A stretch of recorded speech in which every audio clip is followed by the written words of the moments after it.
Hello friends, good morning. मैं हूं MJ. Friends, जैसे कि आज की सुबह थोड़ी अलग है, यानी कि बारिशों की सीज़न जैसी बिल्कुल भी नहीं लग रही। अभी थोड़ा आसमान साफ़ है और सनलाइट भी आ रही है। जैसे कि देख रहे हैं फ्रेंड्स, मेरे प्लांट्स के ऊपर सनलाइट गिर रही है, तो सनलाइट भी आ रही है। अच्छा क्लाइमेट है फ्रेंड्स। 2 दिन के या तो 3 दिन के बाद ऐसा क्लाइमेट मुझे देखने को मिला है, और ये क्लाइमेट फ्रेंड्स अभी मेरे प्लांट्स के लिए अच्छा है। साथ में अभी तेज़ हवाएं भी नहीं चल रही, तो सब नॉर्मल चल रहा है, तो अच्छी बात है। तो आज के दिन थोड़ा बहुत मैं काम कर सकता हूँ, क्योंकि जो तेज़ हवाओं ने फ्रेंड्स मेरे प्लांट्स को जो ख़राब किया है उसको मुझे थोड़ा ठीक ठाक करना पड़ेगा। तो ज़्यादा प्लांट्स डैमेज नहीं हुए हैं, क्योंकि पहले से ही फ्रेंड्स मैंने प्रिकॉशन ले ली थी। लेकिन ये जो देख रहे हैं फ्रेंड्स, ये हमारा मॉर्निंग ग्लोरी का पौधा है। मॉर्निंग ग्लोरी का पौधा हमारा ऊपर था और वो सीधा नीचे आ गया है। तो इतनी तेज़ हवाएं चली थी ऑलमोस्ट 2 दिन पहले।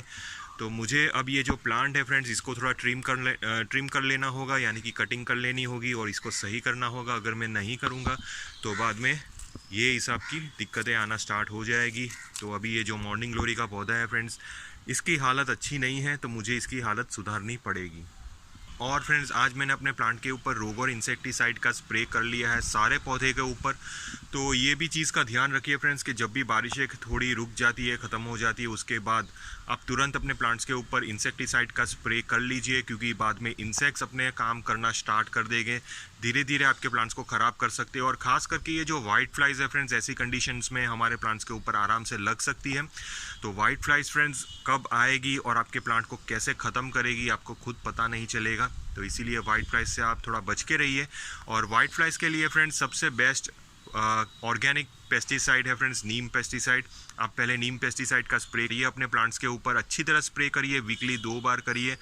और अगर आपको लगे कि आपके प्लांट की कंडीशन सुधर रही है, वाइट फ्लाइज नहीं है, तो बाद में कोई दिक्कत नहीं है। लेकिन फिर भी अगर आपके यहाँ वाइट फ्लाइज टिके हुए हैं, जा नहीं रहे, तो बाद में आप एडमायर पेस्टिसाइड का स्प्रे करिए। एडमायर पेस्टिसाइड का केमिकल कॉम्पोजिशन है एमिडाक्लोप्रिड। तो आप एडमायर पेस्टिसाइड के नाम से लाए, क्योंकि एडमायर पेस्टिसाइड बेयर कंपनी का प्रोडक्ट है, जो बहुत ही जेन्युइन प्रोडक्ट है और उसका रिजल्ट मुझे बहुत ही अच्छा मिला है वाइट फ्लाइज और स्पेशली फ्रेंड्स वाइट फ्लाइज और मेलीबग्स के ऊपर। तो अगर आपके यहाँ वाइट फ्लाइज हो या तो आपके हाइबिस्कस के ऊपर मेलीबग्स लगे हो, तो बाद में ये एडमायर पेस्टिसाइड आप ज़रूर अपने प्लांट्स के ऊपर स्प्रे कर लीजिए, ताकि आपका प्लांट ये रेनी सीजन में बच के रह सके। तो मैं कुछ मेरे दूसरे प्लांट्स अभी आपको दिखा देता हूँ जिसके ऊपर मुझे अच्छा रिज़ल्ट मिला है। तो फ्रेंड्स, हर साल मेरे यहाँ ये जो फुटबॉल लिली का बल्ब है वो फ्लावरिंग करता है एवरी रेनी सीज़न में। लास्ट ईयर भी इसने किया था और अब भी ये कर रहा है। एक्चुअली मैंने इसके बल्ब्स निकाल दिए थे, बल्ब्स निकाल के मैंने इसको फिर से ग्रो किया था, और ग्रो करने के साथ ही फ्रेंड्स इसने मुझे फ्लावरिंग्स देना स्टार्ट कर दिया। तो ये जो फुटबॉल लिली का बल्ब है फ्रेंड्स, इसको फॉस्फोरस बेस्ड फर्टिलाइजर्स ज़्यादा चाहिए। अगर आप स्प्रे फर्टिलाइज़र करते हो फ्रेंड्स, तो डीएपी फर्टिलाइजर्स का स्प्रे आप कर सकते हैं वीकली। उसके ऊपर फ्रेंड्स मेरी वीडियो मौजूद है। लास्ट जो वीडियो थी फ्रेंड्स मेरे फोलियर स्प्रे फर्टिलाइज़र के ऊपर ही थी, तो आप देख सकते हो वीडियो कैसे हमें ये फर्टिलाइजर्स प्रिपेयर करने हैं। और सॉइल के अंदर फ्रेंड्स हमें एसएसपी और बोन मील का एप्लीकेशन करना है हर महीने 1 बार, और वीकली बेसिस पे आप इसके अंदर लिक्विड फर्टिलाइज़र यूज़ कर सकते हो। और जैसे कि अभी मानसून की सीज़न चल रही है, तो हमें महीने में 1 बार इसके अंदर कंपोस्ट अप्लाई कर लेना है। आधी मुट्ठी जितना कंपोस्ट हमें प्लांट की सॉइल के अंदर अप्लाई कर लेना है। तो इतने फर्टिलाइज़र हमें इसको प्रोवाइड करने हैं। तो ये जो प्लांट है फ्रेंड्स, आपको ये रेनी सीज़न में 100% फ्लावरिंग ज़रूर देगा। और शायद ये देख रहे हैं फ्रेंड्स, ये पीछे वाला भी अभी फ्लावरिंग करने की तैयारी कर रहा है। ये जो है शायद ये मेरा रेन लिली का बल्ब है। बाकी दूसरे बल्ब्स अभी फ्लावरिंग पे नहीं आए हैं, जैसे कि देख रहे हैं दूसरे बल्ब्स अभी फ्लावरिंग्स पे बिल्कुल भी नहीं आए हैं। तो चलते हैं फ्रेंड्स आज के टॉपिक के ऊपर। जैसे कि रेनी सीज़न से रिलेटेड ही है आज का टॉपिक, क्योंकि बारिशों में बहुत सारी चीज़ें हमें करनी पड़ती है जिसकी वजह से हमारा गार्डन सेफ रहे और अच्छा ग्रो हो सके और आपके गार्डन में ग्रीनरी लग सके। तो बर्ड्स की बहुत सारी आवाज़ें आ रही है फ्रेंड्स, तो उसके लिए मैं कुछ भी नहीं कर सकता। मैं कोशिश करता हूँ कि आपको क्लियर आवाज़ आ सके, लेकिन फिर भी ये सारी चीज़ें फ्रेंड्स नेचुरल चीज़ें होती है, तो उस पर हमारा कंट्रोल नहीं रहता। तो चलिए फ्रेंड्स आज की वीडियो स्टार्ट करते हैं। तो आज की वीडियो फ्रेंड्स रेनी सीज़न के ऊपर जो फर्टिलाइज़र, इंसेक्टिसाइड्स और वाटरिंग के ऊपर है। ये 3 चीज़ें बहुत ही बेसिक चीज़ें हैं फ्रेंड्स, जो हमें मानसून की सीज़न में हमारे प्लांट्स को रिक्वायर होती है। तो सबसे पहले स्टार्ट कर लेते हैं फ्रेंड्स फर्टिलाइज़र से, क्योंकि लास्ट जो फर्टिलाइज़र की वीडियो थी वो मेरे फोलियर स्प्रे फर्टिलाइज़र की वीडियो थी, तो बस उसको ही मैं थोड़ा कंटिन्यू कर लेता हूँ। कि ये रेनी सीजन में हम अपने प्लांट्स के अंदर कौन से फर्टिलाइज़र अप्लाई कर सकते हैं। तो फ्रेंड्स, जो समर सीजन में हम जो फर्टिलाइज़र डालते थे हमारे प्लांट्स के अंदर, उसको तो कंटिन्यू करना है, यानी कि जो लिक्विड फर्टिलाइज़र है वो तो हमें डालना ही है। साथ में फ्रेंड्स हमें फोलियर स्प्रे फर्टिलाइज़र का भी एप्लीकेशन करना है, और महीने में एक बार आप अपने प्लांट की सॉइल के अंदर आधी मुट्ठी से 1 मुट्ठी जितना कॉम्पोस्ट आप ज़रूर डाल दीजिए। अब ये फर्टिलाइज़र क्यों अप्लाई करने हैं उसके रीजंस मैं आपको बता रहा हूँ। सबसे पहले फ्रेंड्स, लिक्विड फर्टिलाइजर्स तो हमें समर सीजन में हम डालते ही थे, तो अभी ये रेनी सीजन में भी हमें उसको कंटिन्यू करना ही है, क्योंकि लिक्विड फर्टिलाइजर्स में न्यूट्रिशंस बहुत ही जल्दी रिलीज़ हो जाते हैं, जो हमारे प्लांट्स को बहुत ही जल्दी मिल जाते हैं। और जो वर्मी कंपोस्ट या तो काउडंग कंपोस्ट हो आप जो मंथली यूज़ करते हैं फ्रेंड्स, उसका रीज़न ये है क्योंकि रेनी सीजन में जैसे ही बारिशें गिरती है आपके प्लांट की सॉइल के अंदर से सारे न्यूट्रिशंस धीरे धीरे करके वो ड्रेन करके बाहर ले जाती है, तो सॉइल के अंदर फ्रेंड्स न्यूट्रिशंस की कमी क्रिएट हो जाती है। तो अगर आप सिर्फ लिक्विड फर्टिलाइजर्स के ऊपर रहोगे, यानी कि लिक्विड फर्टिलाइज़र आप वीकली डालोगे, और अगर आपके यहाँ बारिशें बहुत ही तेज़ हो रही है, बारिशों का पानी सॉइल के अंदर जा रहा है और न्यूट्रिशंस ड्रेन हो रहे हैं, तो लिक्विड फर्टिलाइजर्स का असर कम हो जाएगा, यानी कि उसके न्यूट्रिशंस प्लांट को जितने मिलने चाहिए उतने नहीं मिलेंगे, और प्लांट के अंदर न्यूट्रिशंस की डेफिशिएंसी क्रिएट हो जाएगी। तो वो डेफिशिएंसी को हमें पूरा करने के लिए हमें थोड़ा सा वर्मी कंपोस्ट हमारी प्लांट की सॉइल के अंदर डाल देना है। वर्मी कंपोस्ट या तो काउडंग कोई भी कंपोस्ट डाल सकते हैं। तो ये जो कंपोस्ट रहता है फ्रेंड्स, ये स्लो रिलीज फर्टिलाइजर होता है फ्रेंड्स, यानी कि धीरे धीरे करके न्यूट्रिशंस प्लांट की सॉइल के अंदर सप्लाई करता है। तो जो लिक्विड फर्टिलाइजर्स के अंदर से जो न्यूट्रिशंस बाहर निकल गए हैं बारिशों के पानी के साथ, तो ये जो कंपोस्ट रहेगा, ये कंपोस्ट धीरे धीरे करके प्लांट की सॉइल के अंदर फिर से न्यूट्रिशंस रिलीज करना स्टार्ट कर लेगा, जिसकी वजह से आपके प्लांट की सॉइल के अंदर न्यूट्रिशंस की डेफिशिएंसी क्रिएट नहीं होगी। है ये सारी प्रिकॉशनरी चीज़ें हैं फ्रेंड्स। ये जो जितने भी अभी आपको मैं फर्टिलाइज़र बता रहा हूँ, ये आपके प्लांट के ऊपर ये मानसून में बिल्कुल भी नेगेटिव इफेक्ट्स नहीं लाएगा, क्योंकि जो लिक्विड फर्टिलाइज़र है फ्रेंड्स, वो एक डाइल्यूटेड फॉर्म में हमें यूज़ करना है, यानी कि समर्स में, इतनी तेज़ समर्स में फ्रेंड्स हमारे यहाँ 40-42 डिग्रीज टेम्परेचर था, और ऐसे टेम्परेचर में भी फ्रेंड्स मैं अपने रोजेज़ के अंदर ये फर्टिलाइज़र, लिक्विड फर्टिलाइज़र यूज़ करता था, और मेरे रोजेज़ बहुत ही अच्छे ग्रो हो रहे थे। तो उसका भी कोई नेगेटिव इफेक्ट्स ये मानसून की सीज़न में नहीं आएगा। दूसरा, वर्मी कंपोस्ट फ्रेंड्स थोड़ा सा गर्म रहता है, या तो काउडंग कंपोस्ट थोड़ा सा गर्म रहता है, लेकिन हमें सिर्फ महीने में एक बार आधी मुट्ठी से 1 मुट्ठी जितना ही डालना है, क्योंकि आधी मुट्ठी डिपेंड करता है आपके प्लांट की एज के ऊपर। अगर आपका प्लांट छोटा हो कुछ ये हिसाब से, ये देखिए ये मेरे छोटे छोटे हाइबिस्कस है, 2-3 फुट के हाइबिस्कस के, उसके अंदर फ्रेंड्स आप आधी मुट्ठी जितना वर्मी कंपोस्ट डाल सकते हो। अगर आपके यहाँ बड़ा पौधा हो 5 फीट के आसपास, तो उसके अंदर आप 1 मुट्ठी जितना वर्मी कंपोस्ट या तो काउडंग कंपोस्ट डाल सकते हो। तो ये जो कंपोस्ट है फ्रेंड्स, ये धीरे धीरे करके प्लांट की सॉइल के अंदर न्यूट्रिशंस रिलीज करेगा। तो ये तो हो गया। अब फोलियर स्प्रे फर्टिलाइज़र, जैसे कि लास्ट मेरी जो वीडियो थी फोलियर स्प्रे फर्टिलाइज़र के ऊपर, तो जो फर्टिलाइज़र मैंने आपको बताया है फ्रेंड्स, वो एक लो डोजेज फर्टिलाइज़र है, यानी कि आपके प्लांट के ऊपर ये तो बर्निंग्स बिल्कुल भी नहीं लाएगा, लेकिन धीरे करके आपके प्लांट्स के लीव्स को न्यूट्रिशंस पहुंचाएगा।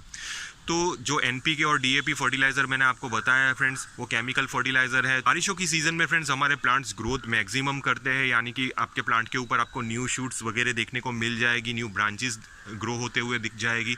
तो जब भी प्लांट ग्रो करता है फ्रेंड्स, तो उसको न्यूट्रिशंस की ज़रूरत पड़ती है, और शायद आपके यहाँ बारिशें ज़्यादा हो, न्यूट्रिशंस बारिशों की पानी की वजह से ड्रेन होता हो, और अगर ऐसे में आप ये low doses fertiliser, foliar spray fertiliser आप अपने प्लांट के लीव्स के ऊपर स्प्रे करोगे, तो आपके प्लांट्स के ऊपर न्यूट्रिशंस की डेफिशिएंसी क्रिएट नहीं होगी, आपका प्लांट कंटिन्यूसली ग्रो करता रहेगा और हेल्दी ग्रो होगा।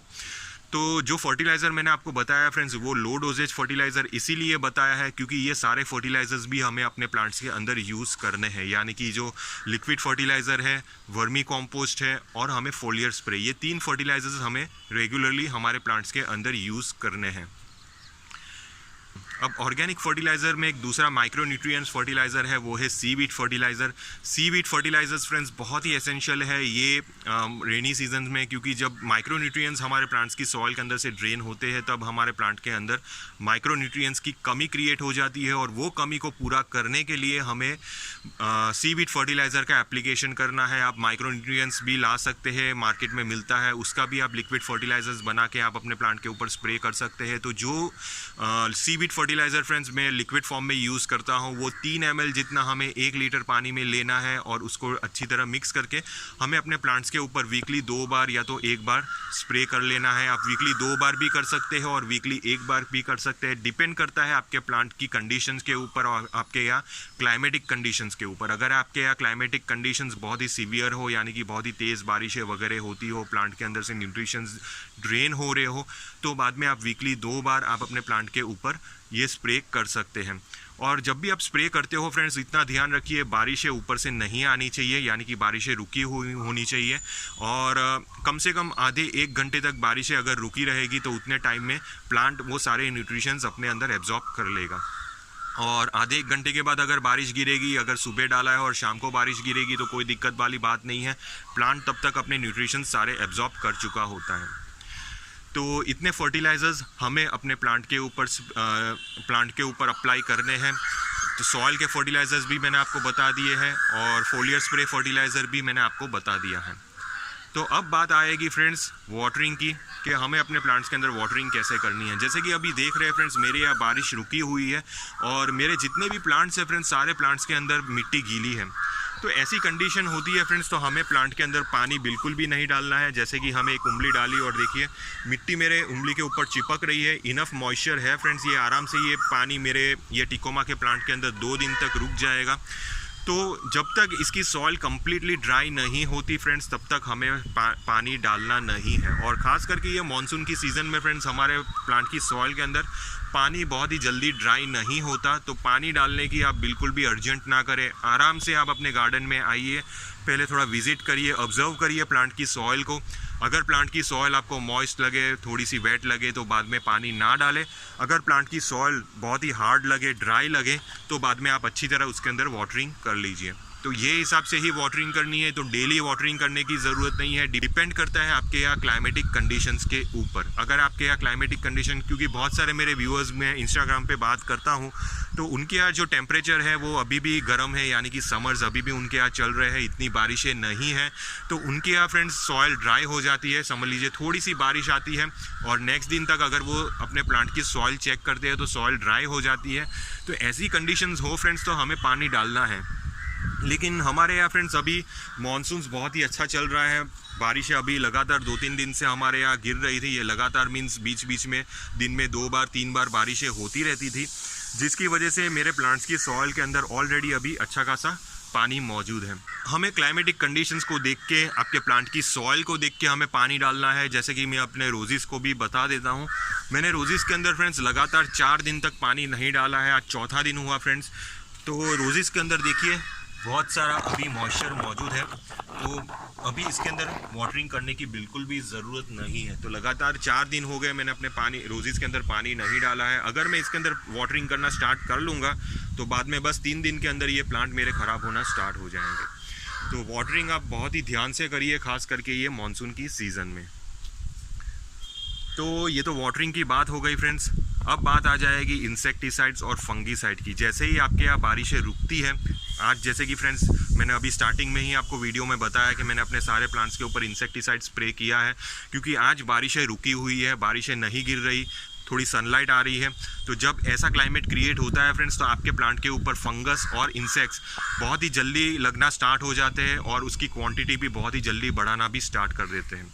तो बहुत सारे इंसेक्ट्स हैं फ्रेंड्स जो हमारे प्लांट की सॉइल, जो हमारे प्लांट्स को ख़राब कर सकते हैं। खास करके फ्रेंड्स ये जो रस चूसने वाले, यानी कि जो पत्ते के ऊपर रस चूसने वाले इंसेक्ट्स होते हैं फ्रेंड्स, वो इंसेक्ट्स हमारे प्लांट्स के ऊपर बहुत ही जल्दी अटैक कर लेते हैं ये रुकी हुई बारिशों में। तो इसीलिए अगर आप ऑर्गेनिक पेस्टिसाइड्स यूज़ करते हो तो आप नीम ऑयल यूज़ करिए फ्रेंड्स वीकली 2 बार ये बारिशों की सीज़न में।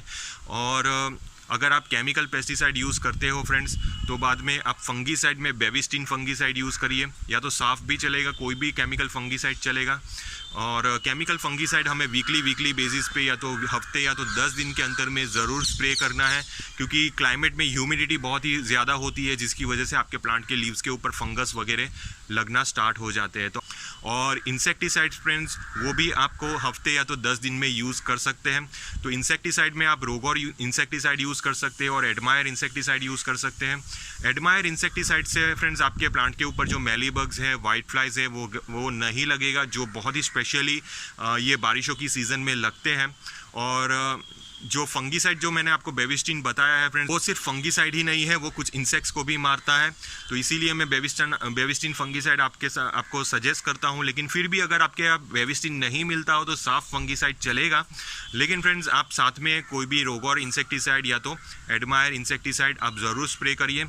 अगर आपके यहाँ मेलीबग्स एंड ये वाइट फ्लाइज रोगोर इंसेक्टिसाइड से कंट्रोल में नहीं आते हो तो आप तुरंत एडमायर पेस्टिसाइड्स लेके आ जाइए और अच्छी तरह अपने प्लांट के ऊपर स्प्रे कर लीजिए।